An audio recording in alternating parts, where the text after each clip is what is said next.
Pengertian resepsi sastra. Resepsi sastra adalah cara pembaca atau masyarakat menerima, memahami, dan menanggapi karya sastra. Resepsi sastra menekankan pada interaksi antara teks sastra dengan pembacanya. Sejarah resepsi sastra.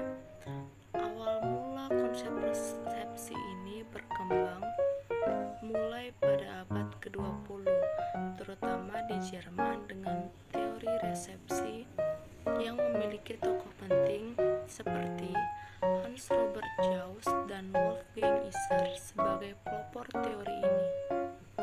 Lalu adapun unsur-unsur resepsi sastra pembaca. Yang pertama adalah peran aktif pembaca dalam memberikan makna pada teks. Lalu yang kedua ada teks sastra itu sendiri, yaitu karya sastra itu sendiri yang menjadi objek resepsi. Lalu ada ketiga, konteks sosial dan budaya, pengaruh latar belakang sosial dan budaya pembaca terhadap pemahaman teks. Lalu yang keempat ada teori resepsi. Teori resepsi terbagi menjadi beberapa bagian, yaitu teori estetika resepsi yang menggambarkan bagaimana pengalaman estetis pembaca mempengaruhi interpretasi karya.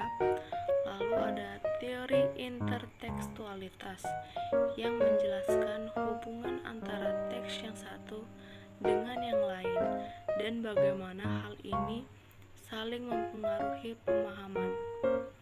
Lalu yang kelima ada jenis-jenis resepsi. Yang pertama ada resepsi individual, yaitu penafsiran pribadi seorang pembaca terhadap karya sastra. Lalu kedua ada resepsi kolektif, yaitu penafsiran yang muncul dari kelompok atau komunitas tertentu. Ketiga ada resepsi historis, yaitu bagaimana karya sastra diterima pada masa tertentu dalam sejarah. Lalu ada pun faktor-faktor yang mempengaruhi resepsi. Yang pertama adalah latar belakang pendidikan. Tingkat pendidikan dapat mempengaruhi cara seseorang memahami karya sastra. Kedua ada pengalaman pribadi. Pengalaman hidup individu berperan dalam cara mereka menafsirkan teks. Lalu ada konteks sosial. Nilai-nilai dan norma-norma sosial di masyarakat dapat membentuk cara pandang terhadap suatu karya sastra. Lalu apa sih pentingnya suatu resepsi karya sastra itu? Yang pertama adalah memperkaya pemahaman. Jadi dengan memperkaya pemahaman ini dapat membantu kita memahami berbagai perspektif dalam menanggapi karya sastra. Lalu yang kedua ada mendorong diskusi yang menjadi dasar untuk diskusi dan analisis lebih lanjut tentang suatu karya sastra.